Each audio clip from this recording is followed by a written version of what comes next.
The Ghosts of the Tower of London, a true story of betrayal and hauntings.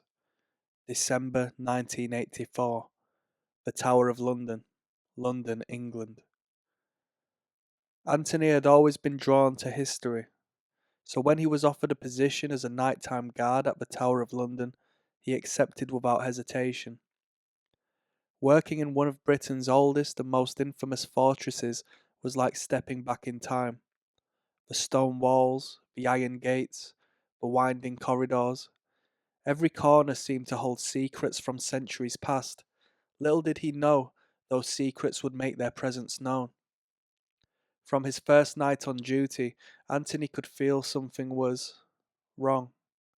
The air in the tower was thick, as if weighted down by the grief of thousands of souls. The other guards, all seasoned veterans of the job, rarely spoke about the supernatural. On his first night, one of them, an older man named Tom, took him aside. "Listen, lad," Tom said in a low voice, casting a wary glance around. "You may hear things or see things, especially around the bloody tower or the Beaucamp Tower. Don't go looking for explanations, and never ever go wandering into the White Tower alone at night."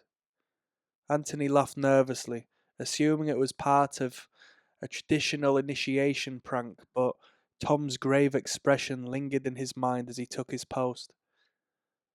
That night, Anthony's first incident occurred near the Bloody Tower, where he was stationed alone. The Bloody Tower was notorious for the disappearances and deaths of two young princes, Edward V and his brother Richard, who were held there by their uncle, King Richard III, and allegedly murdered. As Anthony paced the dark stone hallways, he suddenly heard the faint sound of children's laughter echoing through the empty air. The sound was eerie, bouncing off the stone walls as if it was coming from everywhere at once. He stopped, straining to listen.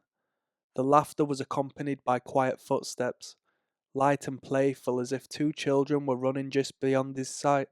Every hair on his neck stood up. He glanced around, his flashlight darting over the shadows, but there was no one there. The laughter died away as quickly as it had started, leaving a cold, hollow silence in its wake. Anthony's heart pounded, but he forced himself to remain calm.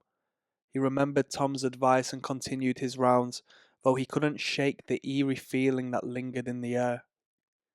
The following night, Anthony was assigned to patrol the Beaucamp Tower. This part of the tower held the names of numerous prisoners carved into the stone walls, a haunting reminder of the many lives lost within these walls.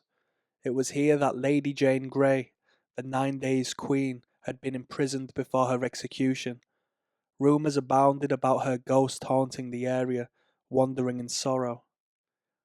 As he passed by the carvings, Anthony felt a sudden chill. He turned the corner and saw a faint figure, draped in grey, standing at the far end of the corridor. The woman was young, her face pale, her expression downcast. She wore a simple gown, her hands clasped in front of her as she stared silently into the darkness. Anthony's breath caught in his throat and he realized who she was.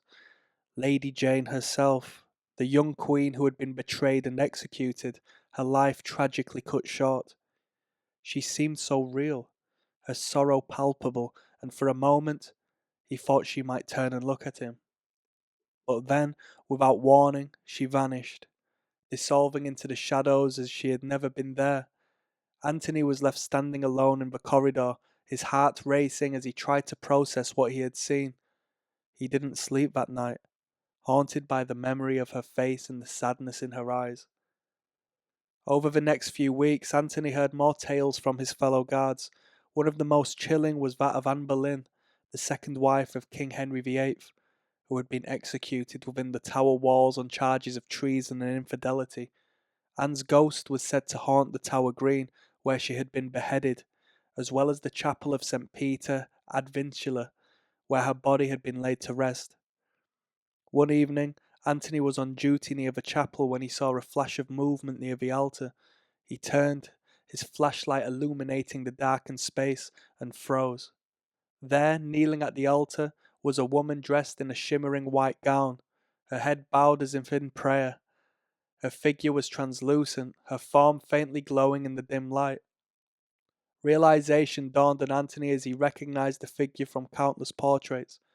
It was Anne Boleyn. As he watched, her ghostly figure lifted her head and he felt a wave of sorrow wash over him. She seemed to look right at him, her expression filled with a sadness he couldn't comprehend, a regret that seemed to transcend time. Then, as quickly as she had appeared, she was gone, leaving Anthony standing alone in the empty chapel, his heart pounding. The silence that followed was absolute, and he could feel the lingering presence of the tragic queen, her spirit bound to the place of her death.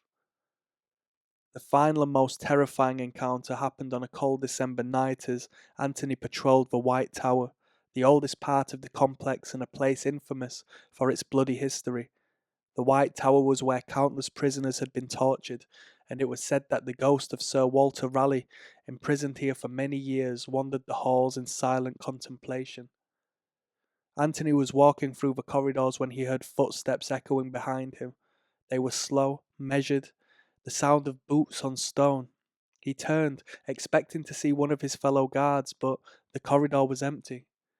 The footsteps continued, growing louder, as if someone invisible were walking toward him. Then, without warning, he felt a cold hand brush against his shoulder. He gasped, whipping around, but nobody was there. The air grew thick, oppressive, and he could smell a faint, acrid scent of burning flesh. A chill crept over him, and he realized with a sickening certainty that he was not alone. In a moment of panic, he turned and ran, his footsteps echoing as he fled the White Tower. He didn't stop until he was outside, his breath coming in gasps as he tried to shake off the feeling of that cold, spectral hand on his shoulder.